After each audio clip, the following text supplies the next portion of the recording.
When approaching Sugarloaf Mountain, just outside of Campbellton, one can't help but notice two massive red circles with white crosses inside of them that are painted on the side of the gray sheer rock cliffs of the mountain. They commemorate a tragedy that occurred 100 years ago. When I was a kid in Tide Head, which is a little village just outside of Campbellton, I often asked what was the story behind the highly visible bright red crosses that remain painted on the side of Sugarloaf even today. The story I was told was that two sisters had been picking berries when they were surprised by a bear, and they ran away and fell off the side of the mountain to their deaths. But even when I was young, I began to realize that everyone I asked about the crosses had a different version of the story of what happened. The only constant theme was that two sisters had fallen to their deaths. So I decided to do a search through old news reports from that day and in the days after to try and figure out what really happened that led to these crosses on Sugarloaf Mountain.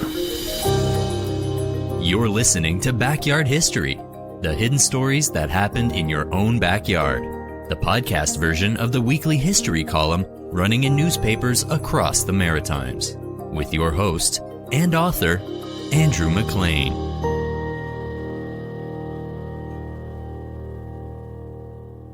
On November 9th, 1924, two sisters, Dorval McLean and Lottie Ramsey, climbed Sugarloaf Mountain. Or, if you speak Mi'kmaq, which is a language spoken by Mi'kmaq, the mountain named Squatic. The oldest sister was Dorval. She was 21 years old and was married to Canadian National Railway employee Edward McLean. The early 1920s were a very difficult time, economically speaking, to live in Campbellton. It was a time of pretty desperate poverty, and her husband working for CN Rail was actually a really good job for the time. Dorval was also a new mother. She had a 7-month-old baby named Sterling. The younger sister, Lottie Ramsey, worked in a restaurant as a waitress, and she was either 17 or 19 years old. The Ramseys were not a wealthy family, and this was long before there was Medicare. Like many Campbelltonians back then, the Ramseys could not afford a doctor, which seems to be why there were some discrepancies about when Lottie had actually been born.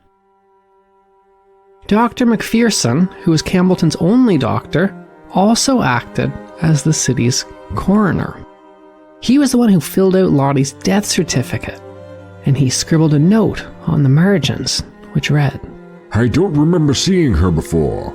I only saw her as a coroner." This implies that she had likely been born at home without a doctor present, which was not exactly unusual back then, especially for poor families like the Ramseys. On that fateful day, the sisters had been planning on having a Sunday dinner with their parents, Sidney and Jane Ramsey. Present for that dinner would be Dorval's husband, Edmund, and her new baby, Sterling. Also attending dinner would be their two brothers, who still lived in Campbellton. The sisters' other siblings had, like many people in the impoverished North Shore, moved away to find work. One was living in Alberta, another had moved to Buffalo, New York, and another one had moved to England. Before dinner, though, the two sisters had set off to hike up Sugarloaf. It was a crisp, cold day, and there was a light dusting of snow falling. While Sugarloaf isn't exactly the biggest mountain in the Maritimes, it's really not that small either. At a little less than 1,000 feet high, it is a couple-hour hike up and back. While it's not super difficult to climb, it is somewhat strenuous. The first time that I ever climbed it, back when I was a kid, I got so tired that my mother had to carry me back down. Dorval and Lottie left to go climb Sugarloaf around 3:30 p.m. that November afternoon. Considering how early darkness falls in November, this is a surprisingly late hour to depart. The Campbellton Graphic newspaper later noted as much. Leaving town about 4 o'clock, it would be nearly dark before the top was reached. It is supposed that on arriving, there the two stood to admire the outlook. By 8 o'clock, night had fallen. Dinner was cold, and the sisters had not returned. The family began to check in with relatives and neighbors to see if anyone had heard from them. The family almost certainly didn't have a phone, obviously not a cell phone, but even a landline, so they would have been walking house to house to knock on neighbors' doors and to ask people if they'd seen any sign of the two missing sisters. As word spread across town that the two sisters were missing, an ominous sense of alarm began to set in. Only 2 hours later, at 10 p.m., a large search party of volunteers had assembled and set off to climb Sugarloaf to search for the missing young women. It was a clear night with a bright moon, and illuminated by moonlight, the searchers continued looking for the sisters, but they found no sign of them. The search continued through the night, but found no sign of Dorval and Lottie. When dawn broke the next morning, the searchers quickly located 2 sets of footprints in the night's frost. According to the Campbellton Graphic, the searchers were able to follow the footprints in the slight snow and followed them to the cliffs. One set of searchers at the top of Sugarloaf, who were standing where the footsteps disappeared, called out to a second search party at the bottom of Sugarloaf to search below them at the bottom of the cliff. It was police constable brothers Andrew and William Smith who found Dorval's body first. Dorval's remains were quite badly mangled. From the injuries, the 2 police brothers figured that she had fallen headfirst from the top of Sugarloaf. Not long after, Lottie's body was eventually located. It was stuck high up in a tree. She was, according to the Campbellton Graphic newspaper, not so badly injured, although death must have been instantaneous. The 2 police constables called for blankets to wrap the sister's body in. Meanwhile, Campbellton's chief of police set off to the Ramsay household to deliver the tragic news. The parents were, by all accounts, completely inconsolable.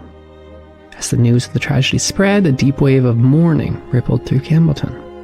The Campbellton Graphic wrote, "One of the saddest tragedies in the history of Campbellton was that of Sunday evening, when 2 bright young lives were lost in a most tragic manner." 2 days later, a joint funeral was held for the sisters, both of whom were well known and well liked. The Graphic wrote that the funeral was one of the largest ever seen. A large number of autos, carriages, and people walking followed the funeral cortege to the rural cemetery. The services at the house were very impressive. The floral tributes were many and beautiful, showing the esteem in which the 2 young ladies were held. Exactly what caused the young women to fall has always been shrouded in mystery, and it remains to this day a source of speculation in Campbellton. Sugarloaf was never considered to be very dangerous. In the days after the tragedy, reporters at the Campbellton Graphic newspaper tried to figure out if anyone had ever died on the mountain before. They went through old editions of their own newspaper, but they wrote that during the many years that people have been climbing the Sugarloaf, this is the first accident of a serious nature, although a few years ago a man snowshoeing fell some distance and was slightly injured. Notably, these local papers steadfastly avoided any kind of speculation whatsoever as to what caused the 2 sisters to fall. As far as they were concerned, it was just a simple local tragedy. That didn't stop people outside of Campbellton from speculating. I should note, though, that despite what I heard as a kid, which was that the sisters had been surprised by a bear, there's actually no mention of bear tracks in these news reports that I went through from the time. And remember how snow had fallen, so if there was a bear, people would probably have seen the tracks. And I'm absolutely sure that would have made the news. And besides, this was in November. Bears probably should have been hibernating by now anyways. While Campbellton's newspapers treated the tragedy sensitively and they avoided absolutely any kind of speculation about what caused the sisters to fall, other New Brunswick newspapers did offer their opinions on the matter. Fredericton's Daily Gleaner newspaper wrote, "It has been surmised that the 2 young women must have been standing hand in hand when one slipped, dragging the other after her." The Moncton Daily Times newspaper wrote, "It is said that a piece fell off the mountain, and it is firmly believed that this is where the accident happened." Meanwhile, in St. John, the Telegraph Journal wrote, "The top of the precipice was very icy and slippery." Those red crosses that can still be seen in Campbellton today that commemorate the two sisters were first painted on Sugarloaf the following spring. They were painted by Alex Johnson, who was a First World War veteran, and his brother Seeley. The Johnson brothers don't seem to have been particularly close to the sisters personally. They might not have actually even known them. But like many Campbelltonians, they were really shocked and they were really devastated by this tragedy. They seem to have been motivated to paint the crosses mostly because they were uniquely able to. They were young and they were fit enough to be able to get up there, and perhaps more importantly, the paint was free. Their father owned a shop that sold paint. Sydney and Jane Ramsay, the two young women's parents, were not consulted about painting the crosses, and they were definitely not happy about the tribute to their daughters. In fact, apparently they found it incredibly upsetting to have to look out of their own house at these massive red reminders of the places that their daughters died. Despite the parents' feelings on the matter, these two crosses have been repainted repeatedly over the years, and they are still very much visible today. As for Dorval's young son Sterling, who was only 7 months old when his mother tragically died, he also did not have a very happy ending. When he was only 17 years old, he left school to go enlist in the Second World War. Sterling fought his way across Europe. He helped the Canadian Army liberate peoples of Belgium and Netherlands. As the end of the war drew closer, the Canadians, including Sterling, were fighting in Nazi Germany. It was while fighting in Nazi Germany that Sterling McLean was killed on April 25th, 1945, only 13 days before the Second World War ended. That was Backyard History with your host, Andrew McLean. Thanks for listening, and stay tuned for another hidden story that happened in your own backyard.